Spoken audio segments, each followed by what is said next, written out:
देख रहे हैं HR न्यूज। मैं मोहन लाल। आज हम आपको जो कोरोना अपडेट देने जा रहे हैं, उससे पहले हम आपसे कुछ और बात करेंगे। कोरोना अपडेट आने में हमारे पास 5-7 मिनट का समय है, तो क्यों ना इस 5-7 मिनट में हम कोरोना से जुड़ी ही कुछ और समस्याओं पे बात कर लें। आपको मालूम होगा, जैसे ही कोरोना इस देश में प्रवेश हुआ, देश में क्या दुनिया भर के अंदर जब आया चीन से ये कोरोना, वो चीन के वुहान से, तो तमाम देशों में फैलता चला गया। और जब ये कोरोना फैलता चला गया तो इसने हमारी चिकित्सा व्यवस्था की पोल खोल के रख दी। बात हम सीधा सीधा कर रहे हैं व्यवस्था को लेकर के, कि जो हमें दावे बड़े बड़े किए जाते हैं कि हमने फला व्यवस्था की है, इस तरह की व्यवस्था की है, वो व्यवस्थाएं कितनी काफी है, ये सब देख करके पता चल जाता है। जैसे ही देश दुनिया के अंदर कोरोना आया, कोरोना ने बता दिया कि आप लोगों की या इस दुनिया की किस तरीके से कोरोना से लड़ने की व्यवस्था है। तमाम व्यवस्थाएं पूरी तरीके से फेल हो गई।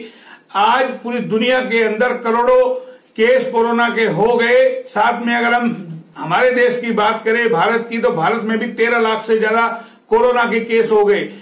आपको मालूम होगा, जब 500 केस थे, हम देश बंद करके और बैठ गए थे ये सोच करके कि 18 दिन में हम युद्ध जीत लेंगे। लेकिन आज 4 महीने से ज्यादा का समय हो गया। इस 4 महीने में कोरोना के केस 13 लाख से ज्यादा पार हो गए। और आपको बता दें 31,000 से ज्यादा लोगों की मौत भी हो चुकी। ये स्थिति कमोबेश देश के अंदर है कि दावे बड़े बड़े किए जाते हैं कि हमने चिकित्सा व्यवस्था को लेकर के कितनी बड़ी तैयारी की, और तैयारी सारी की सारी धराशायी हो गई। यानी कि कोई भी तैयारी काम नहीं है। आज जो हालात और स्थिति हॉस्पिटलों की है, स्वास्थ्य विभाग की है, वो आप सबके सामने है। किस तरीके से कोरोना के पेशेंट बिहार हो, असम हो, हरियाणा हो, तमाम देश के जो अलग अलग राज्य है, सब जगह कमोबेश एक ही स्थिति है कि कोरोना को लेकर के किस तरीके की व्यवस्था सरकारों द्वारा की गई। जाहिर है पोल खोल के रख दी है हमारी चिकित्सा व्यवस्था की इस कोरोना ने, कि हम कितने तैयार है। यही स्थिति कहीं ना कहीं शिक्षा के साथ भी है। जैसे ही यही स्थिति कमोबेश शिक्षा के साथ है, उसने भी हमारी पोल खोल के रख दी कि हम शिक्षा के मामले में कहां खड़े हैं। देश भर में जैसे ही बारिश आती है, बारिश बता देती है कि हम किस तरह की व्यवस्था किए हुए हैं। जो विकास कार्य है उसकी पोल खोल के रख देती है। तो एक एक चीजें जब हम गौर से समझेंगे तो समझ में आ जाएगा हमारे देश के नेताओं ने किस तरीके से हमें दशकों पीढ़ी दर पीढ़ी हमें गुमराह करते रहे, और क्या स्थिति में ला करके आज देश खड़ा हो गया। बातें बड़ी बड़ी की गई, जमीनी स्तर पे कोई काम नहीं किया गया। पूरी दुनिया में अगर हम देखेंगे तो भारत जितना अपने आप को बताता है कि इस तरह की व्यवस्था हम लोगों ने की है, विकास के मामले में, शिक्षा के मामले में, चिकित्सा के मामले में, सब, यानी कि सिर्फ एक तरफ अगर हम देखें तो दावे खोखले ही नजर आ रहे हैं। जमीनी हकीकत उससे कोसों दूर है। बारिश जरा सी आती है, व्यवस्था की पोल खोल के रख देती है, छोटी छोटी जगह पे पानी भर जाता है। यानी कि कोई तैयारी समय से पहले नहीं होती। सड़कों की हालत आप देख सकते हैं। कोरोना ने खास तौर पे ये बता दिया किस तरीके से हम तैयार हैं। बड़े बड़े एम्स इसके अंदर फेल हो गए, किस तरह की, यानी कि बारिश आती है तो हॉस्पिटलों में पानी भर जाता है। ये भी आप लोगों ने पिछले दिनों देखा होगा। ऐसा ही कमोबेश शिक्षा का है। तो जाहिर है हमारे नेताओं ने देश में नेता तो पैदा किए हैं, लेकिन डॉक्टर और शिक्षक पैदा करने में कहीं ना कहीं कमियां रह गई है। जो चीज पैदा करनी चाहिए थी, जो बनाना चाहिए था, उस और हमने बजट निकाला नहीं। और राजनीति के लिए हमने अच्छा खासा बजट निकाला, जबकि बजट होना चाहिए था शिक्षा और चिकित्सा के लिए, ताकि इंसान पढ़ा लिख के डॉक्टर बनता और ऐसी वैश्विक महामारी के अंदर वो काम आता। लेकिन नेता इस देश में ज्यादा हो गए, शिक्षा और चिकित्सा कम रह गए। तो ये स्थिति कमोबेश है। अब बात कर लेते हैं छोटी छोटी व्यवस्थाओं की। जब व्यवस्था जब भी बनाने की बात आती है, करने की बात आती है, चाहे हम एक छोटा सा उदाहरण देते हैं आपको रेवाड़ी जिले का। यहां लगातार HR न्यूज ये मुद्दा उठा रहा है कि बाजार के अंदर बाहरी वाहनों की एंट्री बंद हो। सड़कों पे आप देख सकते हैं किस तरीके से हम आपको एक तरफ जो दिखा रहे हैं कि सड़कों की हालत क्या है, जगह जगह गड्ढे हैं। हालांकि उनको पैच वर्क किया गया लगातार ये मामला उठाने के बाद। लेकिन आपको और हमको क्या सोचना चाहिए कि हम लोग जो टैक्स दे रहे हैं, क्या हम इस पैच वर्क के लिए दे रहे हैं? क्या नई सड़कें नहीं बन सकती? क्या सरकार के पास खजाना बिल्कुल खाली हो गया? क्या बजट खत्म हो गया है? तो यानी कि क्यों हम लोग इस पैच वर्क खड्डे वाली सड़कों में घूमे इतना टैक्स देने के बाद? आखिर वो क्यों नहीं यूज हो रहा? राजनीति में पैसा लग जाता है, व्यवस्था बन नहीं पाती है, लाइटें, पूरा शहर अंधेरे में रहता है, हर तरफ स्थिति यानी कि कहीं ना कहीं बेकाबू होती जा रही है। तो ये स्थिति हम आपको दिखा रहे किस तरीके से शहर दर शहर, गली दर गली, मोहल्ले दर मोहल्ले, जरा सी बारिश आती है शहर का बुरा हाल हो जाता है। बातें बड़ी बड़ी की जाती है कि व्यवस्था पूरी कर दी गई है, मानसून आने से पहले नालों की सफाई कर दी गई है।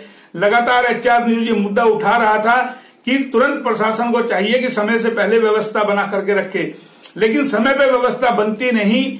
आप पूरे, अगर हम आपको कहें कि भारत की अगर आप तस्वीर देखिए, जगह जगह जब मानसून आते हैं किस तरीके से बने बनाए पुल ढह जाते हैं। ये व्यवस्था कहीं ना कहीं है कि वो किस तरीके से इसमें भ्रष्टाचार, और भ्रष्टाचार की हम बात करें तो जमीनी स्तर पे भ्रष्टाचार आज पूरी तरीके से मुंह बाए खड़ा है। कोई ऐसा महकमा नहीं होगा जहां भ्रष्टाचार नहीं फलीभूत हो रहा हो, यानी कि हर महकमे में आपको भ्रष्टाचार मिल जाएगा। यानी कि राजनेताओं की जो है सत्ता की भूख वो खत्म नहीं हो रही, पैसा वालों की पैसा कमाने की भूख खत्म नहीं हो रही। तो ये स्थिति कहीं ना कहीं इसको सीधा सीधा कहा जा सकता है कि हवस एक तरीके से, कि राजनीति में आप विधायक बन गए तो आपको मंत्री बनना है, और मंत्री बन गए तो आपको मुख्यमंत्री की हवस, और मुख्यमंत्री बन गए तो आपको प्रधानमंत्री की हवस। ये हवस यानी कि एक तरीके की होती जा रही है, और व्यवस्थाएं कहीं नहीं बन पा रही है। सिर्फ अपना फायदा हर आदमी सोच रहा है, बाकी जो 135 करोड़ की जनता उसके बारे में कोई नहीं सोच रहा है। तो ये स्थिति कमोबेश देश की हमने बताई, दुनिया की हमने आपको बताई कि कहीं ना कहीं व्यवस्थाओं में जो खामियां हैं वो आज हमें इस मुहाने पे लेके आ गई है कि अर्थव्यवस्था पूरी तरीके से चौपट हो गई है। जो हमारी सरकारों के फैसले हैं वो कहीं ना कहीं नुकसानदेह साबित हो गए। तो तमाम जो चीजें हैं वो फिर आकर के टिक जाती है व्यवस्था पे, कि व्यवस्था बन नहीं पा रही है। और ये व्यवस्था ना बनने का कारण ही है कि देश के अंदर लगातार कोरोना के केस भी अब बढ़ते जा रहे हैं। व्यवस्था करने में हम पूरी तरीके से नाकाम हुए, क्योंकि हम लोगों को राजनीति से ही फुर्सत नहीं है। देश का जो स्ट्रीम मीडिया है उसे सारे दिन इजुली फिजुली खबरों से फुर्सत नहीं है, और वो आम आदमी के मुद्दे कहीं ना कहीं नहीं दिखा पा रहा है। ये स्थिति कहीं ना कहीं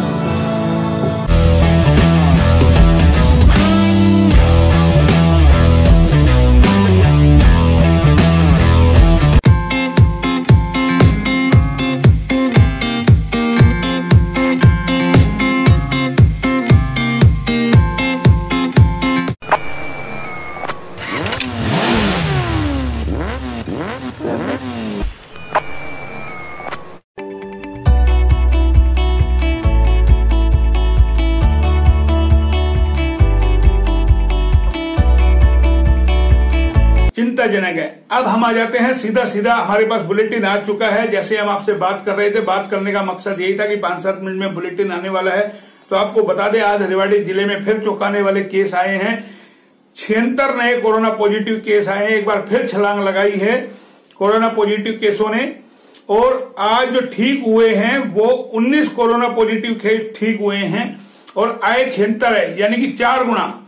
19 चौक 76, यानी कि 4 गुना आए हैं, और 1% यानी कि 1 गुना ठीक हुए हैं। तो ये स्थिति कमोबेश रेवाड़ी में बढ़ती जा रही है कोरोना की।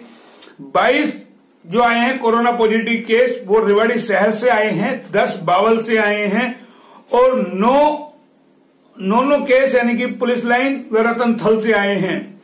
3 गुरावड़ा व छुआ, 2 असदपुर, बुड़थल जाट और अन्य गांवों से आए हैं। आपको बता दें 19 कोरोना पॉजिटिव ठीक हुए हैं, और 8 कोरोना पॉजिटिव केसों की अब तक यानी कि लोगों की कोरोना से मौत हो चुकी है। ये हम आपको बता रहे हैं। अब हम आपको ऑल ओवर देखते हैं पूरा जो है इसका, कि टोटल 1337 केस अब तक रेवाड़ी जिले में कोरोना के आ चुके हैं, जिनके अंदर 996 ठीक हुए हैं, और 433 अभी भी एक्टिव है। तो स्थिति कमोबेश ये है कि जो हम ये कह सकते हैं जितनी टेस्टिंग हो रही है उसका 1% समथिंग कोरोना के केस अभी मिल रहे हैं। हालांकि मौतों का रेशा हमारे यहाँ कम है। ऑल ओवर देश में अगर हम देखें तो 3-3.5% आ रहा है, रेवाड़ी जिले में अभी 1% से कम है।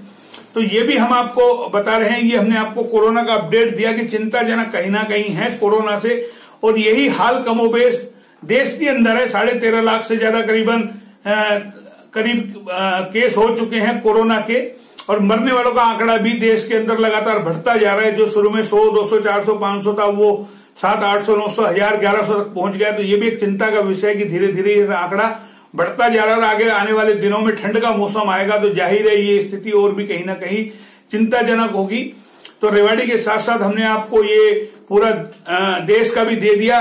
फिर आकर के वहीं एक बात आ जाती है व्यवस्था की, आखिर ये व्यवस्था बनेगी कब, कि हम कोरोना की चैन को कब तोड़ पाएंगे। आपको साथ ही और एक खबर देना चाहेंगे जो हमें लगातार लोगों से मिल रही है। खबर ये है कि जो कोरोना पॉजिटिव केस मिल जाते हैं उसके अड़ोस पड़ोस के लोग कहीं ना कहीं उससे घृणा करते हैं। तो HR न्यूज अपील करता है अगर कोई कोरोना पॉजिटिव केस हो तो उसको कोई भी लोग इस तरीके से ना देखे, ऐसी घृणा ना फैलाए, क्योंकि ये कोई छूत की बीमारी नहीं है जो किसी को हो जाएगी या इससे कुछ हो जाएगा। जाहिर है उसे संपैथी बनाए और उसका साथ दे, उसको सामान खरीदने में उसको आनाकानी ना करे। क्योंकि कई लोगों ने हमें कमेंट कसे हैं और लगातार जो है हमारी खबर के बाद लोग हमें मैसेज करते हैं कि मोहनलाल जी इस तरीके का हो रहा है। तो हम आपसे अपील करेंगे इस कोरोना संक्रमित लोगों को घृणित निगाह से ना देखें, उनके साथ सहयोग करें। क्योंकि जाहिर है आज उसके हुआ कल हमारे भी हो सकता है, तो ऐसी घृणा ना करें। ये HR न्यूज आपसे अपील करता है। साथ ही एक और अपील HR न्यूज आपसे करता है कि आप सोशल डिस्टेंस का पालन करें। ये आपके लिए इस बीमारी से बचाव का सबसे बड़ा यही साधन है कि आप डरना नहीं है, डिस्टेंस आपको बना के रखना है। सोशल डिस्टेंस का पालन करें। मास्क जब बाजार निकले तो मुंह पर लगा करके निकले, अपना बचाव स्वयं रखें और यानी कि बार बार हाथ धोते रहें। ये 3-4 चीजें हैं जो हम आपको बार बार अपील भी कर रहे हैं। तो जाहिर है आपको ये करना है। अब आपको एक और खबर से अवगत करा देते हैं जो हमने आपको व्यवस्था को लेकर के बताया था। आपको जैसा मालूम होगा कल भी हमने आपको दिखाया था किस तरीके से रेवाड़ी शहर इन दिनों बेसहारा पशुओं की गिरफ्त में आया हुआ है। आप बाजार में कहीं भी निकलेंगे, गली मोहल्ले में निकलेंगे, और कल रेवाड़ी के विधायक ने भी वहां जो है जाकर के रेवाड़ी शहर में कई जगह मुआयना किया कि किस तरीके से गायों के साथ हो रहा है। गाय कचरा खाने को मजबूर हो रही है। तो उन्होंने राजनीति भी अपनी पूरी वहां पर की थी। मौजूदा सरकार जो इस वक्त है केंद्र में और हरियाणा में, उन पर निशाना भी साधा था कि वो गाय के नाम पर राजनीति करते हैं। कल उन्होंने पूरा शहर का मुआयना किया कि गाय किस तरीके से सांड जो आपस में लड़ते हैं, लड़ते लड़ते सड़क पे आ जाते हैं। कई लोग इससे जान भी गंवा चुके हैं। शहर का कोई गली मोहल्ला ऐसा नहीं है जहां गायों का झुंड ना खड़ा हो। लगातार हम आपको फुटेज में दिखा सकते हैं किस तरीके की स्थिति है। उसको लेकर भी विधायक ने क्या कुछ कहा, कोरोना पे भी क्या कुछ कहा। हमने कई सारे उनसे सवाल भी किए थे कि आखिर इन गायों से निपटा कैसे जाए। उन्होंने कहा था आयोग सरकार ने बना रखा है और वो सिर्फ नाम मात्र है। गाय के नाम पर भाजपा राजनीति करती है, सीधा सीधा उन्होंने एलिगेशन भी लगाया था। वो भी हम आपको एक बार सुनवाते हैं। जाहिर है उन्होंने जो कुछ कहा था सच भी कहा था, क्योंकि आज गायों की स्थिति ये है कि आप देख रहे होंगे कचरे के ढेर में किस तरीके से सारे दिन वो पन्नियां खाती है और मर जाती है। और पिछले दिनों हमने देखा होगा बावल रोड पे किस तरीके से अनेकों गाय वहां जो है केमिकल ट्रक जो पलटा था उसको खा करके वो मरी थी। तो आए दिन ये स्थिति हो रही है। तो जब हम गाय को गौ माता कहते हैं तो जाहिर है हमें भी चाहिए कि हम गाय की इस जिम्मेदारी को समझे, उसको खुला ना छोड़े, अपने घरों में रखें। और जहां तक राजनीति की बात है, क्या कुछ चिरंजीव राव ने विधायक ने कहा वो भी हम आपको एक बार सुनवा देते हैं। देखिए, मैंने तो जब पिछला हमारा विधानसभा का सत्र हुआ था वहाँ भी इस मामले को हम लोगों ने उठाया था कि किस तरह से बेसहारा पशु आप कह लो, इनको आवारा पशु आप कह लो, कितनी समस्या लोगों को आज हो रही है। आए दिन आप देखते हैं कि कितने हमारे एक्सीडेंट रोडों के ऊपर होते हैं। ये गऊ जो हमारी माता है, ये कैसे प्लास्टिक खा खाकर इनकी मृत्यु हो जाती है। तब उन सब चीजों को ध्यान में रखते हुए आज मैं हमारे मीडिया के जितने भी साथी हैं उनको आज साथ लेकर आए, उनको भी अवगत करा रहा हूँ कि भी कितनी समस्या हम लोगों को इस वजह से हो रही है। रेवाड़ी में ऐसे कई सारे कूड़ा घर बने हुए हैं, वहाँ गायों का जमघट लगा रहता है। एक और सरकार बात करती है गऊ हमारी माता है, दूसरे दिन कूड़े में मुंह मारते रहती है दूसरी तरफ। क्या लगता है आपको, सरकार को कहीं इनकी चिंता है? देखिए, मैंने तो पिछले दिनों में ये बात कही भी थी कि सरकार ये कहती है कि हमारा जो प्रदेश है वो कैटल फ्री है। अगर कैटल फ्री है तो ये इतनी सारी गायें हमारी आपको नजर आ रही है, बाजार यहाँ पर नजर आ रहे हैं, ये क्या है? ये सब सबूत ये देते हैं कि सरकार कितना झूठ आए दिन बोलती है। तो इन सब चीजों को ध्यान में रखते हुए आज हम लोग जहाँ जहाँ ये ऐसा जमघट है उसको आप लोगों को भी दिखाएंगे और जनता की जो समस्या है उसको विधानसभा में हम उठाएंगे। ये मोहल्ले के लोग भी आपके साथ इकट्ठे हुए हैं, क्या लगता है ये एक्सीडेंट वगैरह होते हैं, ये सबसे बड़ी वजह गाय है? ये तो मेन रोड है, सर्कुलर रोड। तो आप देखिए, आपका चाहे ये बीएमजी का मॉल हो, चाहे नाई वाली हो, दारूड़ा चुंगी हो, हर जगह आपको 20-20, 25-25 गायों के टोले यहाँ पर नजर आते हैं, जिससे लोगों को बहुत ज्यादा सुविधा इसके अंदर होती है।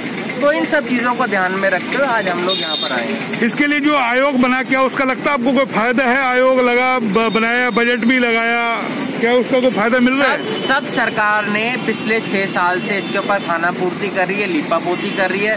प्रशासन को इसके ऊपर ध्यान देने की जरूरत है। अब देखिए, लोग कितनी अमानवीय स्थिति यहाँ पर है, जो लोग यहाँ पर रह रहे हैं, और कितनी समस्या लोगों को हो रही है। तो इन सब चीजों को ध्यान में रखते हुए आज हम यहाँ पर